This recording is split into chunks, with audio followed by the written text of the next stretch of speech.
Hello, YouTube. Hello, X. Hope everyone's having a great afternoon. Hello, Jackson.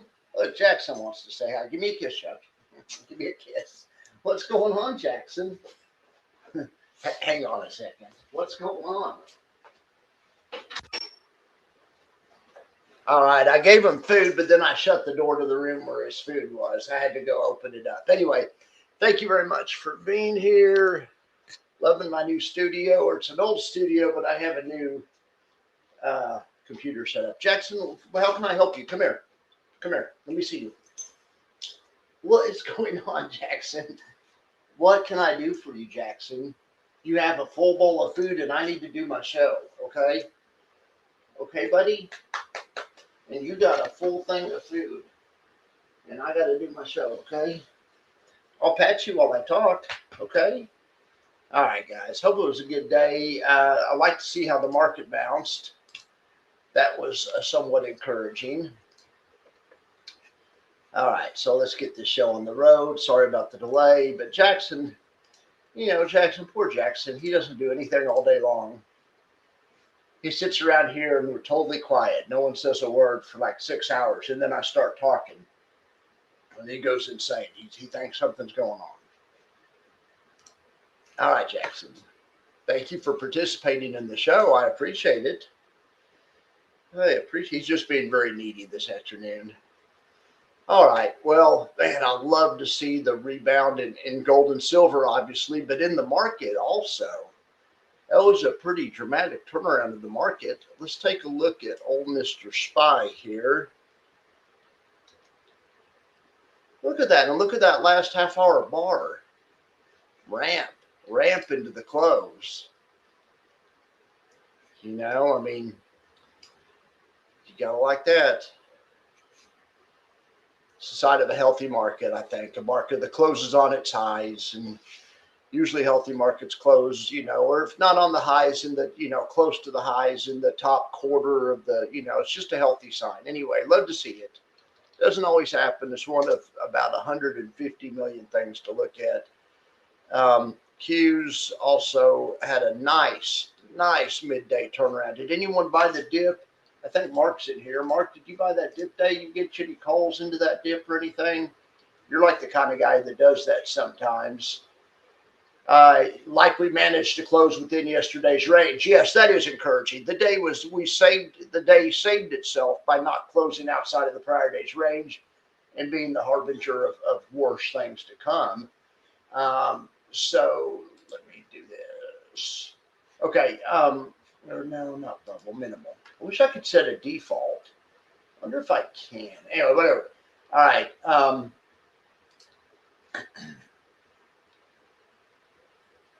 You were down over 11K earlier. I was down 3% and finished down 4/10 or something. Anyway, Jackson, come here. What's going on? You have food in the other room. Go get. Hang on. Jackson, what are you doing? What are you doing? Why are you being so needy? He likes to eat out here, I think. I brought his food in this room. Jackson, go please. Just please go eat. Hey, Thomas. And hey, Don. Thanks for being here. Thomas bought some Spy this morning. Nice. Nice job. I watch a little pre-market show. Mark watches one called, which one do you watch? Market, gosh darn, I can't remember the name of Mark's show. It's a great show, and about 100,000 other people watch it. But I've been watching another one by a guy named Vincent Diasano. Probably not quite as good of a show. I just kind of like it, and I've been watching it, whatever. But he gave the right level to buy. His people bought the dip at that level. And Mark passed on the Spy calls a bit too early. Okay, I got you. Trade Brigade, of course. Anyway, yeah, my guy's name was Vincent Diasano or something.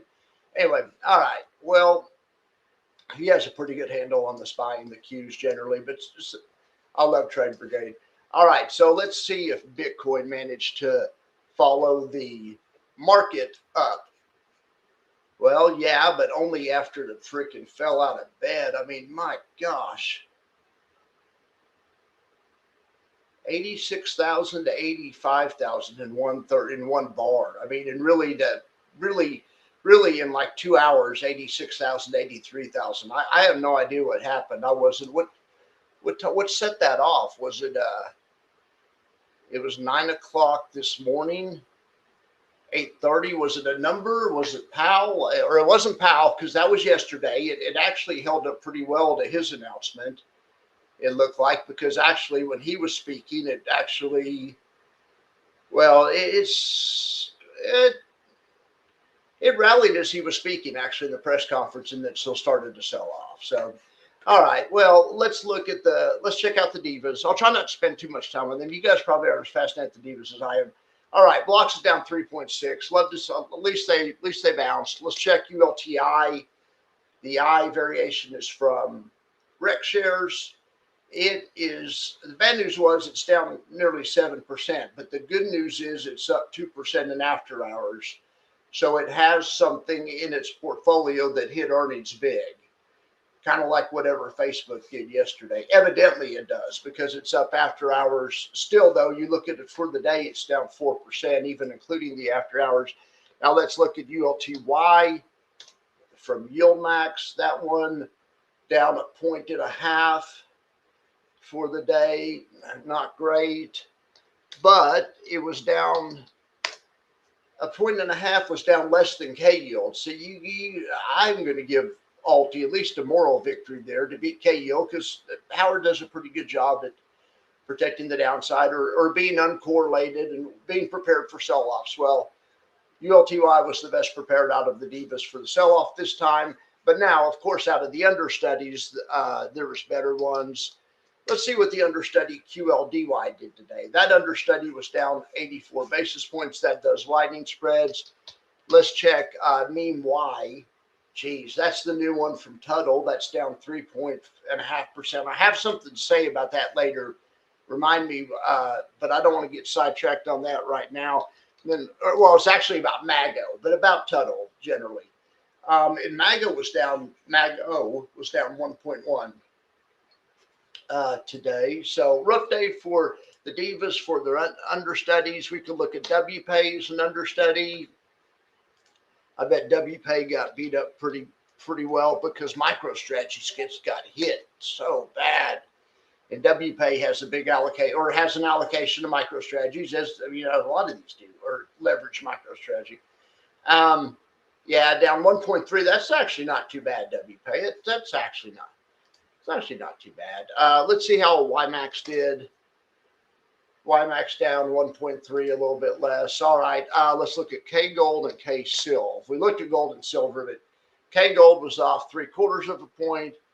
K Silv was off 1 point. Let's look here at the kind of the daily change. And you can see here graphically, it's kind of hard to see. Maybe you can't really see there, but, you know, we rallied and it's not as bad as it could have been. We've had worse days, even recently.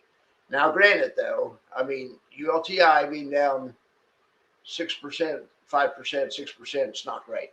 All right, let's look at the rolling total return. And the Qs are just barely hanging on above even.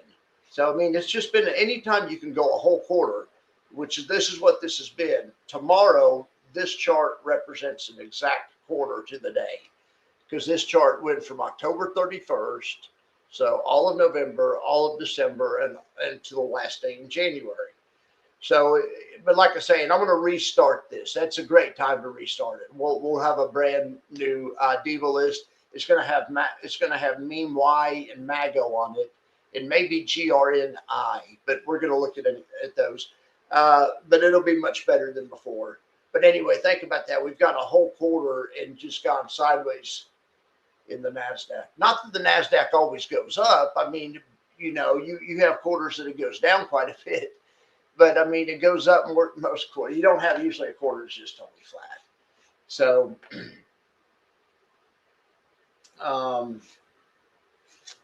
yeah, and I concur with what Mark's saying. I'll put it on the screen, Mark, so other people can, but I concur 100% for it. And I'll find the link for my guy and throw it up tomorrow or something for people looking for an alternative. But yeah, I 100% agree with that also. My guy's just not as quite as long winded. Trade Brigade guy talks a bunch. He's like listening to me. He swerves around and stuff. This other guy's more short and to the point. So I mean but it's similar information. How did Maggie do today? I mean, I certainly don't want to listen to someone that sounds like me. I mean, all right. Let's see. No, I like the Trade Brigade guy, but I can get similar information into like a half the time frame on the one I've been watching. So, all right. Let's see what's going on here.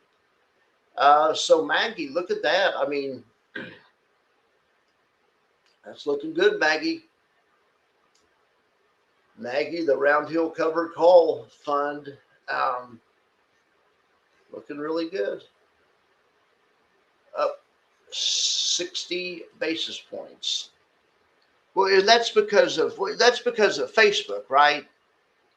I mean, yeah, YMAG was down, but not down that much. Facebook is holding, I would think, anything up MAG. So let's see how MAGs did. MAGs was down a quarter.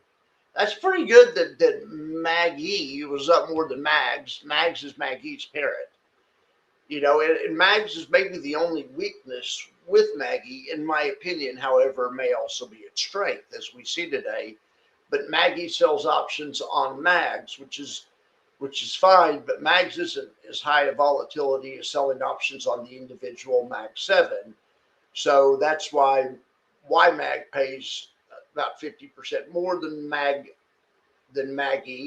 but Maggie has better NAV performance. So just the eternal question. And like I say, but they sell options on this entire index.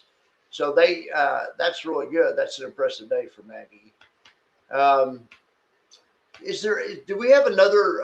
We got Mago, Maggie, and YMAG, right? Is there a fourth company that has a high yield Mag 7 fund? Does Granite have one? It seems something like I'm drawing a blank, or Bitwise, or is there something else I'm forgetting? But anyway, if there is, somebody put it on the board. Yeah, I don't know how Maggie did so well today. If you look, I mean, so yeah, Mago was down 1.1. All right, and YMAG. Well, hang on here. Let's look at Mag 7.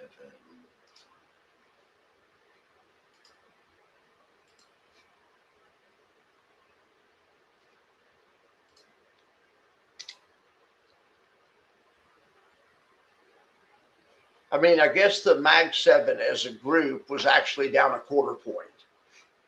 Okay. And then so YMAG sells calls on those.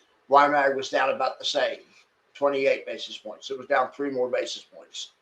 Okay. That's kind of to be expected. Mago was down more, which I don't really understand. It doesn't have, Mago has kind of uncapped downside, or it does have uncapped downside, but it doesn't, but that only kicks in big down moves. You know, a quarter point is not a big down move. So anyway, the Mago is definitely the loser. And yes, great job, Mag Y, which is of course the round hill. And while the parent and its chief competitor, YMAG, were both down about a quarter point, it's saying hold my beer, and it was up 60 basis points. Great job. It's a mechanical system, so I can't imagine. I mean, they do a rebalance maybe on the last day of the month. Maybe when they, I mean, I can't imagine why it would be, you know, because it's not like this one's making, it's not like these guys are like, choosing different stocks and maybe they made a better call. It's pretty much, you know, mechanical. Anyway, whatever it is, that's good. Now, But let's look at this. Okay, whatever it is, it's good, and we'll take it. And we're not going to argue with success. Doesn't matter why it's because of. We'll take it. I'm trying to show something else here. Yeah, Eric is saying Maggie's up because he sold it. It certainly happens to me all the time. I forget the last thing that happened on something just recently. Oh, WPay. Oh yeah, the day after I dumped all my WPay, it 2% or something. All right. So let me do this just for fun.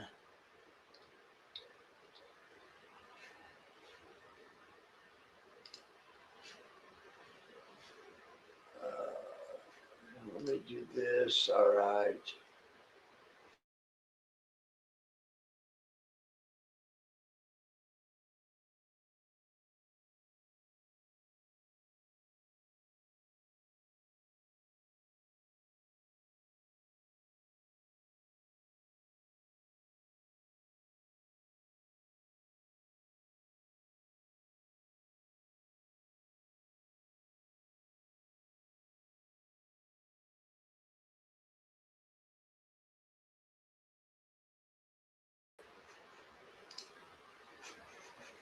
Because I was saying most of the time, I'm not. Well, here, let me show you what I was looking at.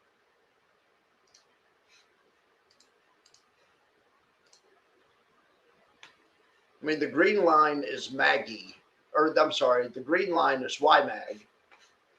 It's up 42%. And now, granted, Maggie did much better than YMAG today.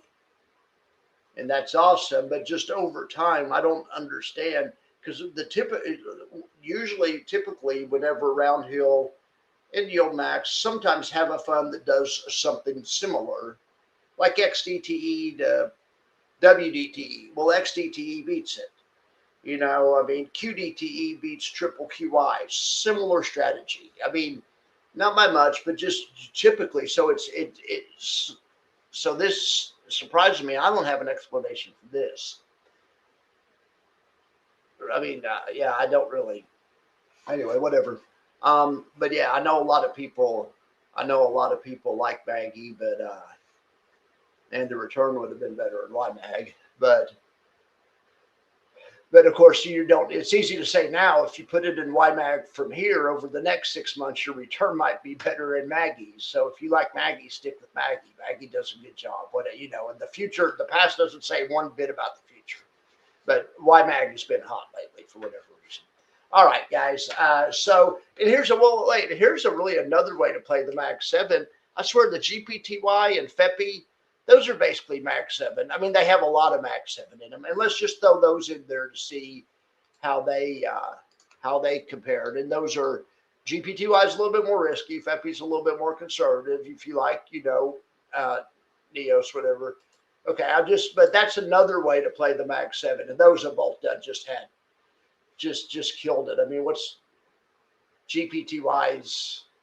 Because I changed the time frame. I scrolled the time frame around. Hang on, we got to go back to where they all start at the same time. Okay, there they all go. Okay, so we have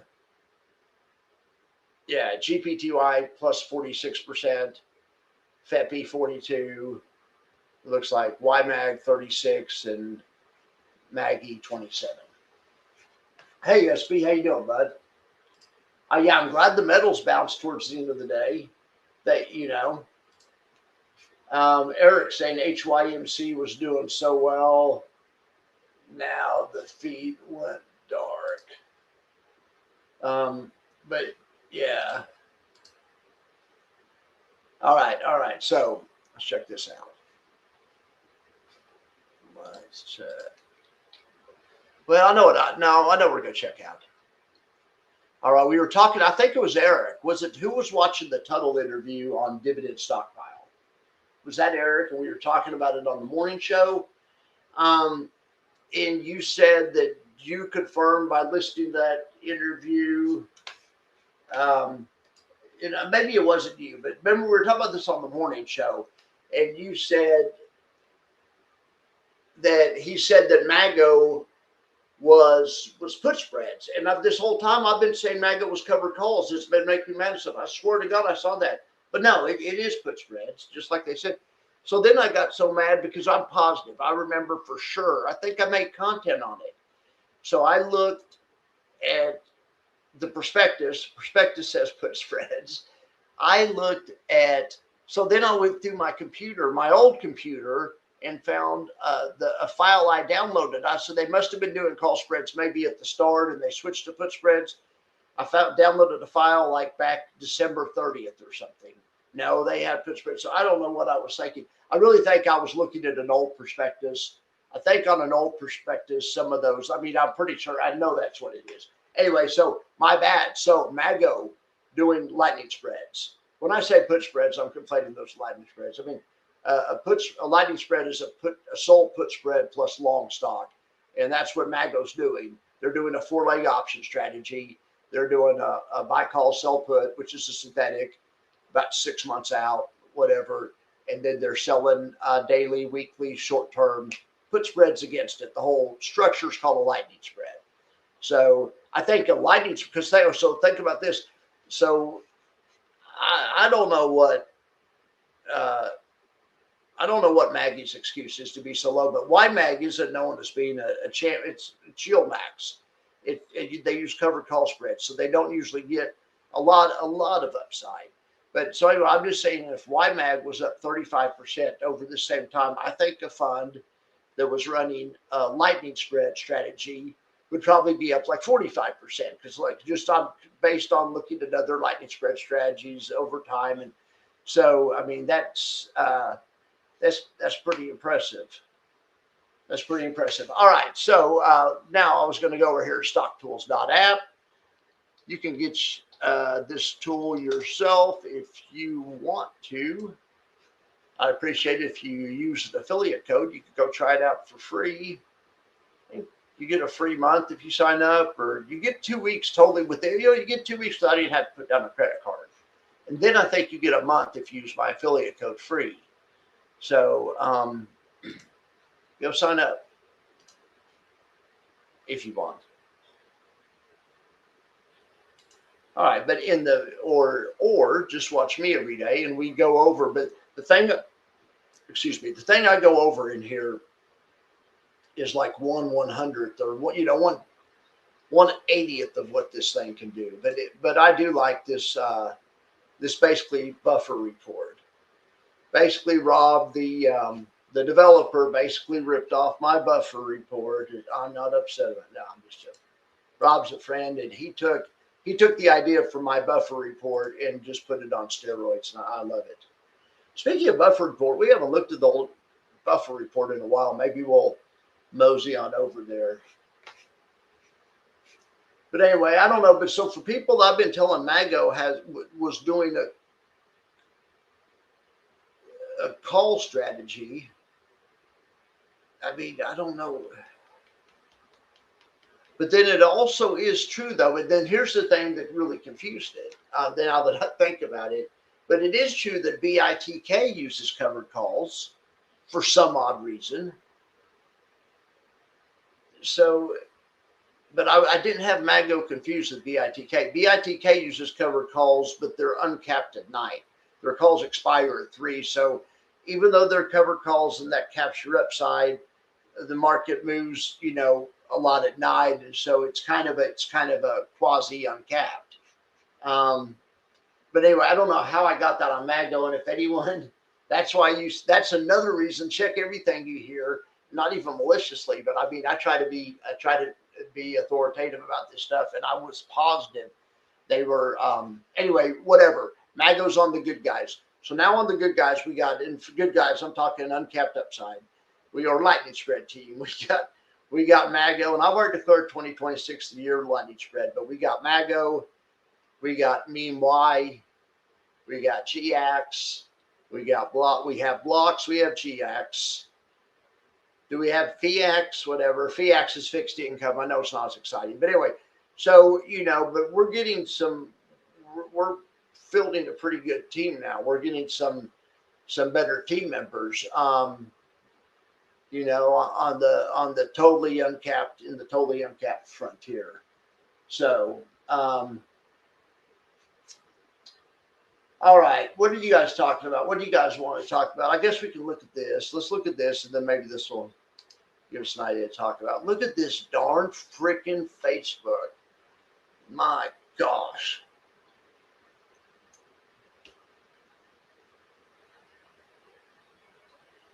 I mean, up 10% a stock. And I mean, I mean, 10% is a lot for any stock, but especially a stock with the market cap of Facebook, you know, and my gosh. Anyway, whatever, it happens. Fibby was up 8%. I mean, it's pretty dang good, catching 80% of the upside. METW says, hold my beer, catching 120% of that sweet upside. Good job. Of course, Winter's up. Man, Mr. had a bad day. Rob took Rob, thank God. Rob's so smart. I love Rob. Rob is such a good guy. I'd never even have to make him notes, but he watches the show. You know he watches the show because I commented one time. He was showing Mr. as the parent, which it is, strategy. And I said, all you need to do is put a command for Winter, Fiat, and the one other inverse fund that their underlying is a minus. So when Mr.'s up 9.6, their benchmark is down 9.6, right? Anyway, Rob's done it. Thank you, Rob. Good job. That's just easy to look at. Oh, no, he hasn't done it. I'm sorry, I'm backwards. Rob, if you're watching, you need to put a minus sign in the formula whenever it's an inverse fund. So right now it would show MicroStrategies, which is actually down 9.63. It would show it up 9.63 because it's an inverse. So the benchmark in this case is up 9. Anyway, Carvani's having a good day. Fiat's having a good day. Crash. Look at Feppy. I was bragging about Feppy today. Look at Feppy beating the Qs. That's really good. AIPI. I mean, having a good day. Dizzo. NV2 having a good day. Somebody in here sold something about a bunch of NV2 with it. So who was it? It was Eric or one of you guys yesterday was talking about I'm all the way out of something more risky, something like blocks or Alti or something on the riskier side, and you bought NV2 with it. Anyway, it's looking good today. NV2 does a nice job. Rex does a good job. At lunchtime, we were noticing some of the REITs were up and killing it. And sure enough, the REITs are up. NVYY from Granite Shares is getting them on the action, beating the parent, which is NVIDIA. Look, GOOW beating the parent. Of course, it's a W. The W's almost always beat their parent. Almost always. The Y's almost never. Chippy beating the Qs. The Y index ones do sometimes, but not the ones, the single stock Y ones very rarely beat their parent. RDTY put in a good showing today. Berkshire, or the W version of Berkshire, so Round Hill's version of Berkshire Hathaway doing a great job.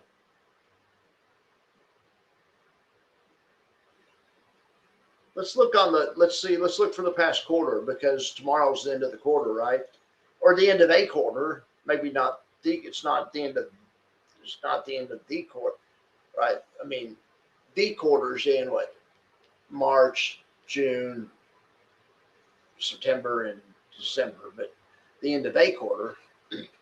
Anyway, let's see how I'm gonna freak if Murney's number one. And it is. Oh, I told you I was going to freak. Oh, my God. Moderna's up 72%.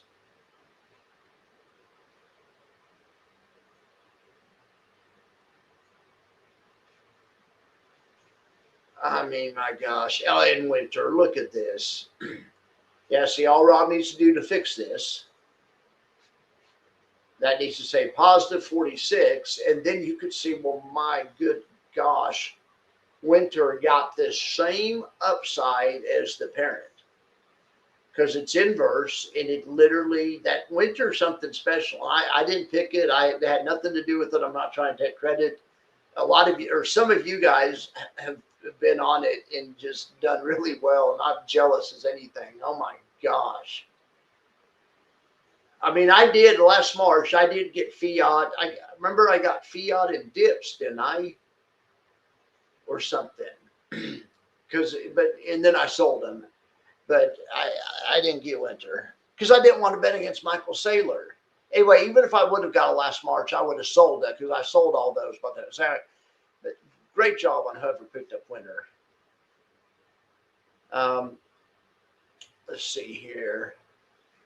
And Murray's great for people that hold YMAX because Murray's been dragging YMAX down, so it's great. I mean, it's great that it's no longer Murray's turn to drag YMAX, but now it's Misty's turn to drag YMAX. You know, I mean, it's if it's not somebody, it's always going to be somebody. It's just an index is always going to have a best performing fund and a worst performing fund. But anyway, it's not Murray anymore or Moderna. Coinbase for the or fiat. See, fiat right here, this ought to say plus 42. So fiat only caught about 3/4 of the upside of its parent, which is inverse Coinbase, which was up 42%. So GDXY didn't really catch much upside compared to its parent. I mean, if you look at that, that's freaking criminal. Come on, YieldMax, what are you guys doing over there? Did they get in they have a bad trade? Is liquidity bad? Is there an excuse for that? Probably not. GOW and Google, good job. W beating, they have 20% leverage a week. But it works out over the course of a quarter in real life. The way it worked out is it came out to a 15% bonus over the course of a quarter. IAUI didn't catch a lot of upside compared to its parent. XOMO, Goop had a good quarter. GUI, so it's kind of a weird quarter. It wasn't really about tech. I mean, yeah, Google and stuff, but I mean about like innovative tech. There's no Palantirs on this list.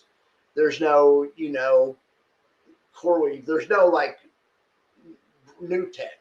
There's Exxon, there's energy, Moderna, energy, pharma, gold, and energy, pharma, gold, and Google. And semiconductors is the most risky things you have in there. But anyway, it's it's maybe a harbinger of things to come. I wouldn't be at all surprised if we get it, if this year looks like 2022. And if you remember 2022, when did we talk? We talked in January. So I'm not, but I'm saying, who knows? Hey, what's up, Retire? How are you doing, buddy? Yes, we all should be holding PIC. Were you the one that mentioned PIC? Marcus, okay, at lunch. I thought that was Tom that came into the stream at lunch.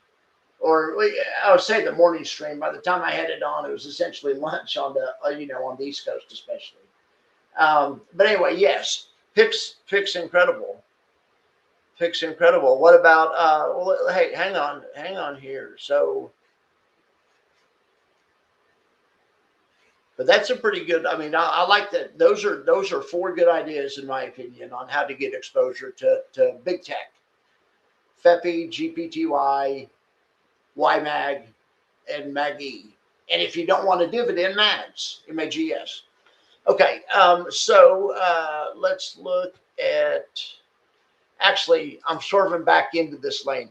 Let's put MAGS up here, the parent. We should have put that up here from the beginning. Okay, and the parent beat all of them. I was thinking maybe the parent might not beat GPTY just because of how well it did. But no, the parent has the advantage of not having to give any income out. GPTY came within 5 points of beating the parent, but was paying a 30% yield along the way. So GPTY still could be and is, in my opinion, or whatever, a better deal. But whatever. But just on total return, yeah. But I'm just a bit, I judge a fund by how, I know the fund's not going to outperform the parent. The W funds can in a bull market, but over the course of a time, who knows when you add in bear markets, so the jury's out. But traditionally, a covered call fund's not going to outperform the parent. My idea is let's see if we can get 80, 90% of the upside. Well, here's another problem with, I'm not trying to trash Maggie, but Maggie only gets half the upside of his parent. I mean, that's worse than any of the yield max funds do. I mean, I don't know what's the matter with Maggie. But I know YMAG is just spanking it, and everyone hates yield max. And if you look at FEPI or GPTY or a lot of other ones that are similar in risk, they're doing a lot better job. Or really, if you just buy mags, even if you hate yield max, I get that. Buy mags and sell stock because it's doubling the performance. So it's just a bad look for Maggie. Is all I'm saying. I need to put that in a video. But anyway, all right. But I'm not trying to trash. Round Hill. They do a good job. All right. So what else do we want to look at, you guys? Oh, yes. I was going to show this. Well, let me take off the darn other stuff. I don't know how to take off all this. See, I guess just. Yeah. Thanks for that reminder. That's amazing. What about, or I'll just do it like this. What about,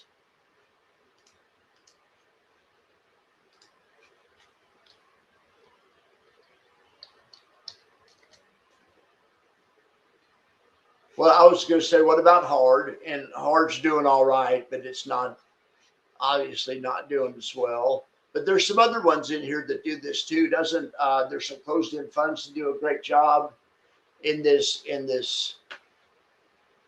area. So let me show you this one. Here's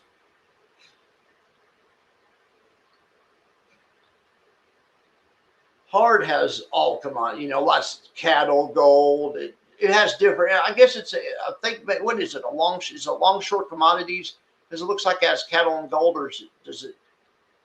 And T-bill, 70% T-bills, cattle and gold. The cattle and gold are both long, so I don't know what hard is. I mean, I know that it's. I know it's a no K1 commodity, but I don't understand their investment philosophy. Is what I meant to say. Pick is Pick no K1? Surely Pick's no K1 also, right? That's just kind of standard, I hope. But anyway, so Pick is metals and mining. So yeah, but Pick is more like a fund to funds because it just has other mining companies in it. So it's not at all like hard, which is actual commodities. So, but yeah, Pick is just another way to get exposure to gold and silver. What about old VTGD? VTGD.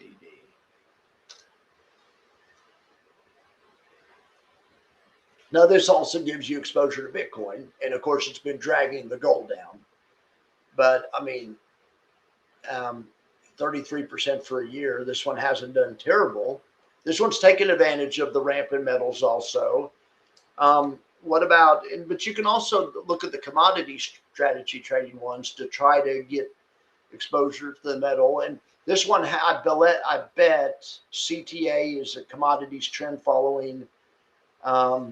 They have gold. They don't have enough. I mean, because I know people that have it and haven't been super happy with this one. They should have had more gold. But they're short. Looks like they're short interest rates, or maybe not interest rates, maybe whatever. They're short some kind of fixed income thing along the 10-year and short the 3-month. So they have some type of spread on with bonds. And well, then they have more 10 years. They probably, who knows what, anyway. But then they do have 10% of the portfolio in gold. And then they have some of that cattle also, like that other one have. Cattle must be trending because I know CTA is a trend following system, and they're supposed to be anyway. Let's just look at feeder cattle futures. I bet they're trending, yeah. So, I mean, cattle, look at since 2025, cattle futures, yeah. That's where a lot of that food inflation is coming from. Think how much stuff is based on cattle you know, at the grocery store. I didn't realize cattle was in that kind of a bull, was in that much of a bull market.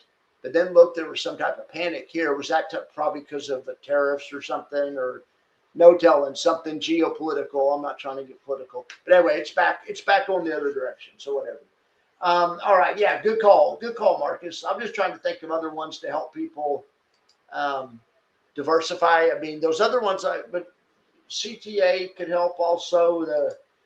Okay, so GDXW is the only one you could think of recently out of all that outperformed its underlying.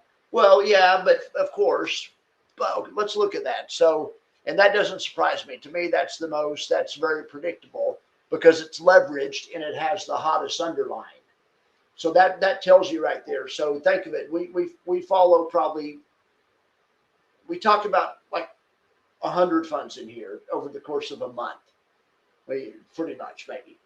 And there's one fund that's beating its underlying out of all the ones we talk about. So and okay, so that's fine. You could say, okay, well, it's the best fund. Yeah. Well, let's look at what else it is. It's also based on gold, which is the hottest underlying. So like I say, it's just pick the best underlying. Yeah. And then use whatever fund you want. But yeah, GDXW has been a great fund. But whenever we hit like a 2022 or something, or well, GDXW is gold. It's gold miners, so it's different. Whenever gold miners hits a bear market, anyway, hopefully you guys will be out of it by then. So we aren't worried about the bear market.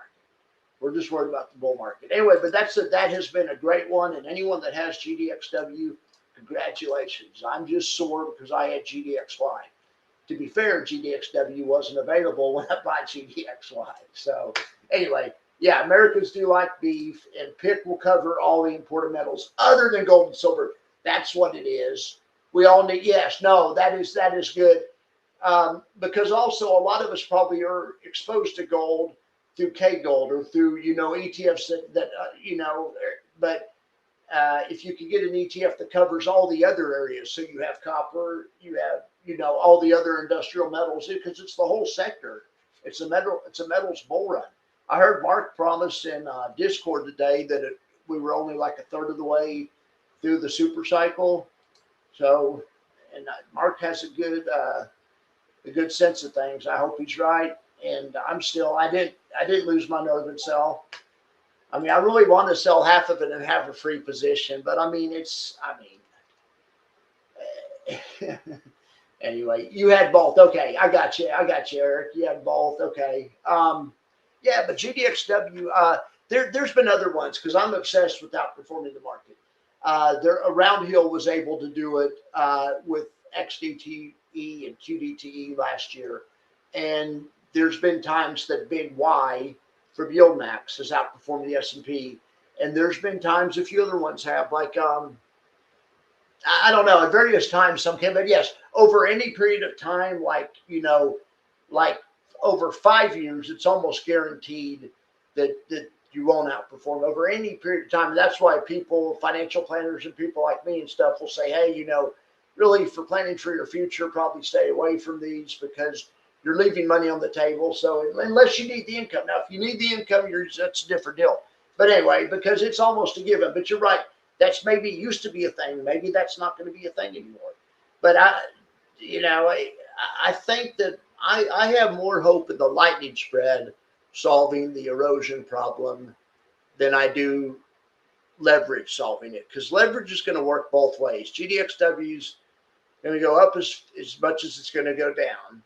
The way the lightning spread is designed, yes, it's going to go down even a little more, but it's going to be able to go up a little more than the market. So it's going to stop the up drag. I think the up drag is everything. I think that a really good lightning spread product should pretty much mimic whatever it's following and still be able to spit off a yield. And that would be amazing. So but using leverage solutions can help also. Yeah, the shiny one's gold. Gold might also be close to resting. Yeah. And then, yeah. Marcus, and I was thinking about that the other day when I was thinking about selling half my K-Silv. I was thinking, what would I put it under? But yeah, I could have bought PIC with it. I mean, I think you may have said that yesterday. Buy PIC.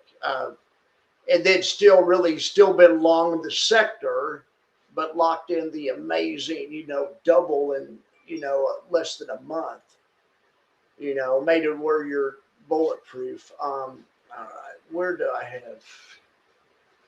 Could have sworn I had 50s open. Well, I left some stuff open that I wanted to talk about. Distribution drag, no, not that one.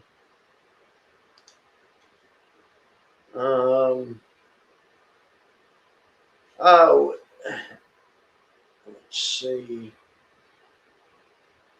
Another way that some people like to deal. Another way that some people like to deal with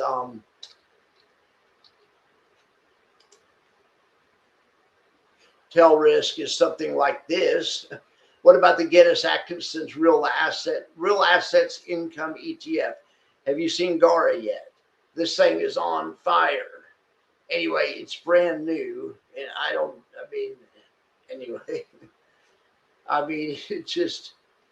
it's gone from 25 to 20. It's just any real type of assets, or I don't know if they own real estate here or Elite Pharmaceuticals, Primary Health. Do you guys know anything about this? It's Guinness, so it's probably European, probably like Irish, right? Probably and that's right. I think I did look into it once, and it's Guinness is an index, or maybe they sponsor an index or something. I figured you're on. In fact, I think I got it from you, Skeptic. I think I got it from, because I'm writing a story not only about that, but about CTA, hard. I should have put pick in here too, and about some different ways to hedge your portfolio and stuff. Anyway, yeah, I knew you're on it. I just basically I'm trying to turn that into some content. Their reach energies. Okay, well, that's good to know. So yeah, okay. That explains it, because if you look at the top 10, it's all about, it's either Google.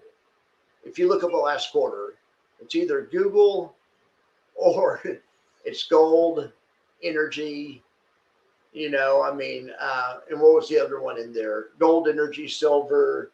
But yeah, and the REITs are starting to show up. Maybe not the last quarter, but just like the last month when you start doing scans, the REITs are starting to show up. And I know I think Dan, he's not in here that I know of right now, but Dan got REITs.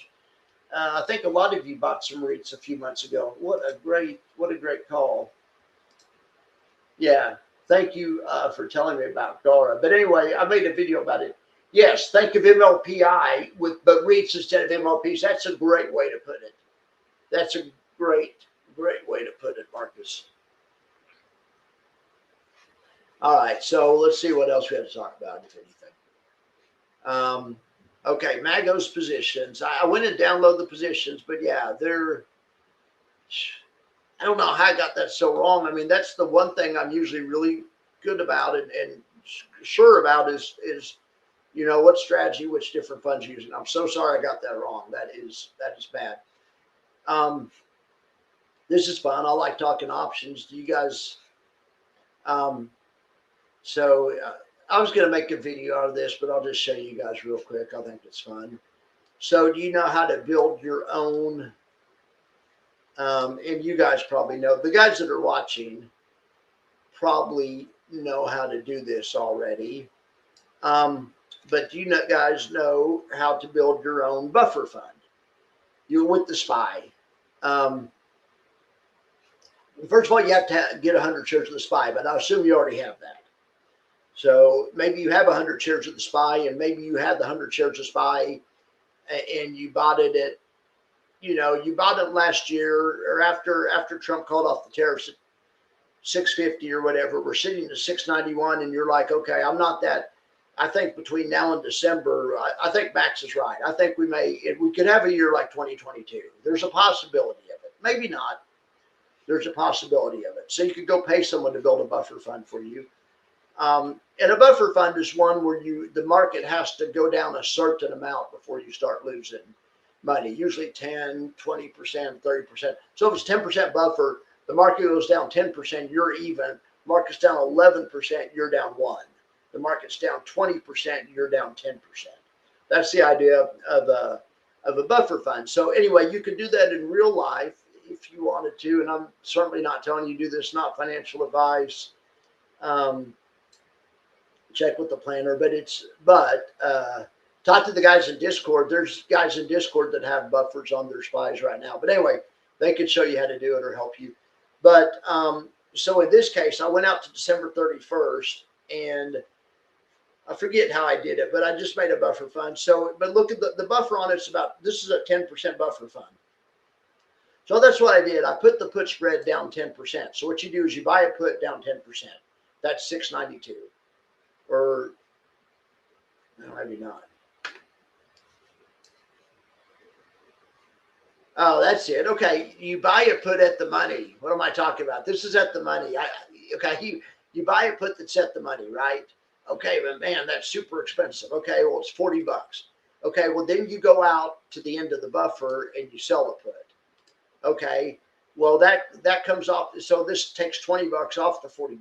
Now you just have 19 or $20 in the position. Okay, but that's still, I mean, 19 or $20 is still expensive. Well, you don't want to spend that much out of pocket. So what you want to make it free. You go out and you go out as far as you need to, as far as you can with the call until you can get the premium to offset the other side of the trade. I did this a few days ago, but at that time this was the numbers. So this is what the market's offering right now. If you could go out and buy 100 shares of SPY and do this, but this would save you from until December 31st, at least for the first 10%. You know, so if the market was down 20% by the end of the year, you'd be down 10%. But now the catch is the market has about a 12% cap on it because you had to write the 770 call. But yeah, that's a real life, or it's an idea for a real life buffer fund. Let's see here.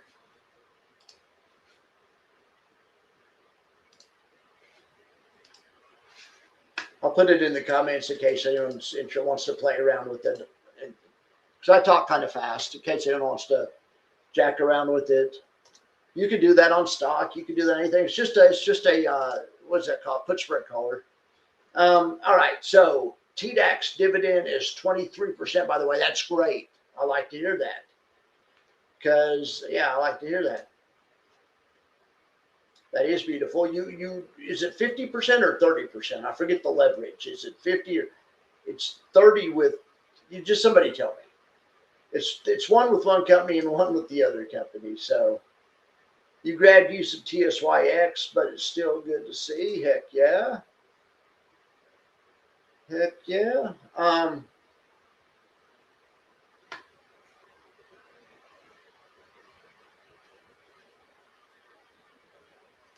DGen is still green on ISBG even after today. That's great. Their rebalancing is working. Okay, yeah, 30%. So in theory, that ought to be 30% more than the old fund paid, but that sounds a little bit more than, well, let's say the old fund paid 12, so you would have to add 3.6 to 12, which would be 15.6.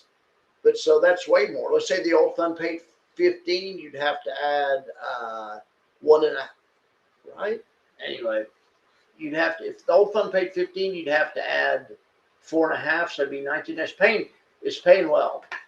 It's paying well, whatever. It's paying great. Yeah, exactly. Or if you want, if you guys ever want to talk about that kind of stuff, options strategizing, get with me and I'd be happy to explain it one-on-one or whatever. So let me show you a better way to do this. So, I mean, that's okay. So this is a way to do a buffer fund. This is like saying, okay, I just don't want to lose the first 10%. So wonder if you wanted to do it more of a black swan. Wonder if you said, okay, I want to have the upside of the SPY, but I don't want to lose more than 10% total. I want to set a 10% floor on the market. And I guess we could just probably there's probably a way to do it, but I'm showing you a different, I'm going to show you kind of a different concept, but I copied this from from an ETF. There's ETFs and hedge funds that do this. It wasn't my idea, not something I made up. So here's and I'm not sure I like this way for black swans. Well, there's several ways to do it, but anyway, okay. So what we're going to do is we're going to scratch it, and we're just going to build a bull call spread. We're not even going to buy any stock in the SPY. Okay. And so that other one, what was our risk on the other one? Our risk on the other one was $61,000. The SPY is about $66,000 if you had to buy 100 shares, right? So 67. So 10% off that's like 61, 62. So that's the first 10% that you don't lose. So, okay, so this one, but on this one, we just don't want to lose more than the 10%. So we'll call it $7,000. It is close to. So all you do is you get a bull call spread. Now, call spread is a synthetic caller. So essentially, you don't even need stock. This gives you the stock without having stock. All right, so you just buy in at the money call, and let's see.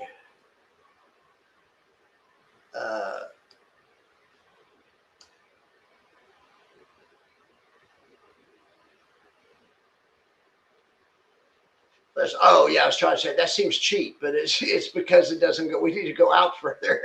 I was going to say we should all put this on right now.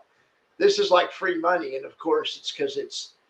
So let's go out to the same time frame. All right.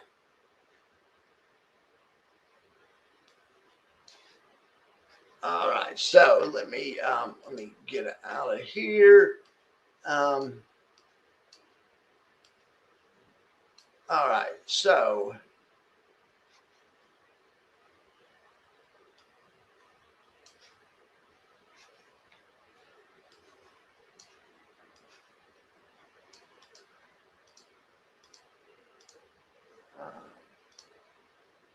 $747, $4,800.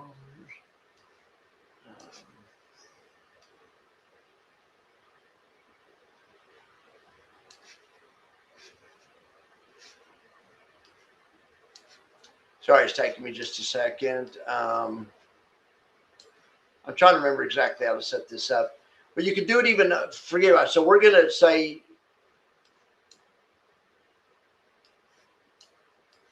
I'm trying to think the best way to do this. So the problem with this, it's really expensive to buy in at the money call. It costs $5,200, but you're doing this in lieu of buying stock. So the stock would have cost you $7,000 or $70,000. I'm sorry. So, but you're just trying to take on 10% of the risk. So you're trying to shoulder 10% of the risk and nothing more, but still have the same upside. That's what I'm trying to figure out how to do. So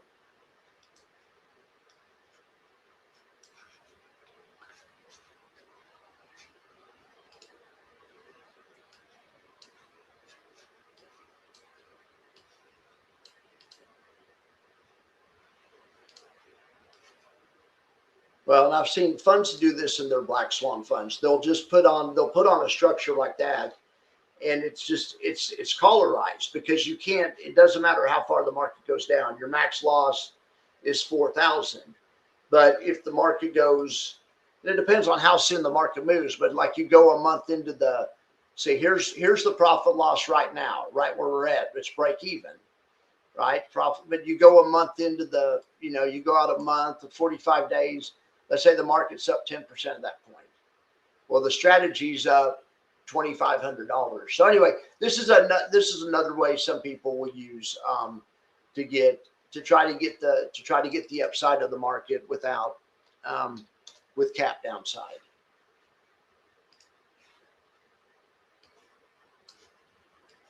Anyway, all right. Yeah, I'm glad that TDAX paid 18 or 19%. That's good. Oh yeah, the Discord link. Let's get him the Discord link. Could someone get that for him, or I'll get it? How does Curve maintain NAV? Howard's team is amazing. Well, one way they do it is their dividends are lower. Their dividends are about half the dividends of Yield Max. So that's a big key to it. But other than that, then they're also really talented, especially on K-Yield. He's really talented at picking non-correlated assets. So not just having everything in Bitcoin stocks like maybe some other places do, not just having everything all in on Bitcoin and Ether, but maybe having, a third of the portfolio on Bitcoin and Ether and a third of the portfolio on gold and silver and maybe some in bonds and some a real crazy non-correlated portfolio. That's what Howard's trying to do. He's doing kind of the non-correlated route. Also, Howard's using options, not in the way that I was saying here, but Howard's has on some option trades that also have him hedged a little bit of stuff.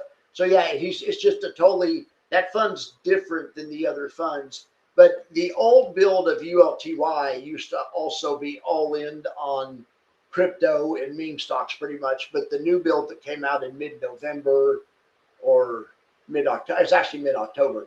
The new build that came out in mid-October also almost always has some bonds, some gold and silver, and some type of miners or, materials or something. And the new build has been a little bit steadier or whatever. So, but I would say that's what Howard's doing well. He's really being mindful about not just picking things with high IV, but picking things with high IV that hedge each other,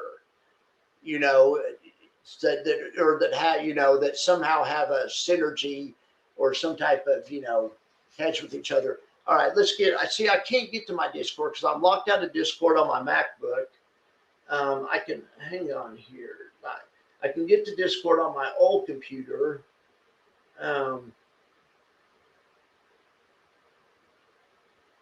But I don't know. I guess I could sign into.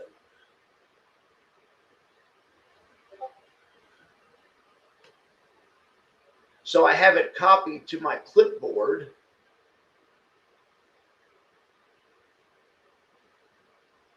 It's saying I'm being rate limited right now. I have some kind of, the other thing is I got spammed and I have some kind of hardcore things on it. I don't know what's going on with it. I need to find a way. I need to get the invite when I'm not on a show. And then, so when I am on shows, I'm able to give it to you.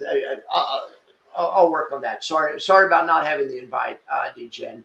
You get in there, there's people in there like Marcus and all kinds of good people to talk to. Greg, okay, yeah, we've already talked about Curve. So yeah, Howard is amazing. Correct. You were thinking the same thing. Maggie was positive today.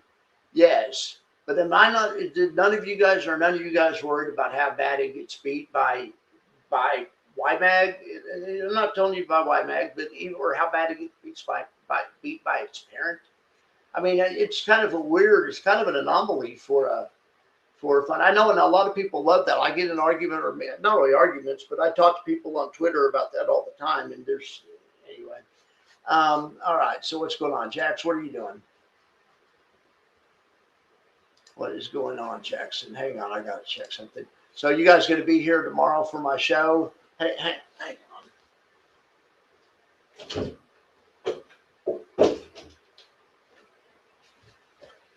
You guys going to be here tomorrow for my show with Tuttle? I'm really excited about it. I want you guys to be here. I have some good questions to ask him, and I'm so glad I figured out. Thank you for whoever it was that told me that Magos is using lightning spreads, contrary to what I've been saying. Anyway, I'm so glad I figured that out. I would have watched that video and figured it out anyway, but I think the computer may be frozen again.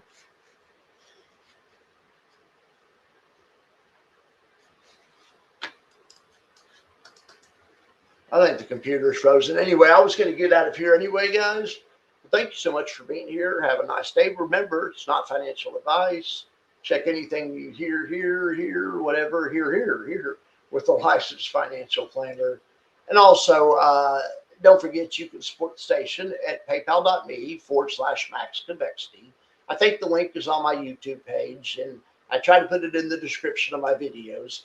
Anyway, I appreciate it so much, guys, and I will talk to you guys soon.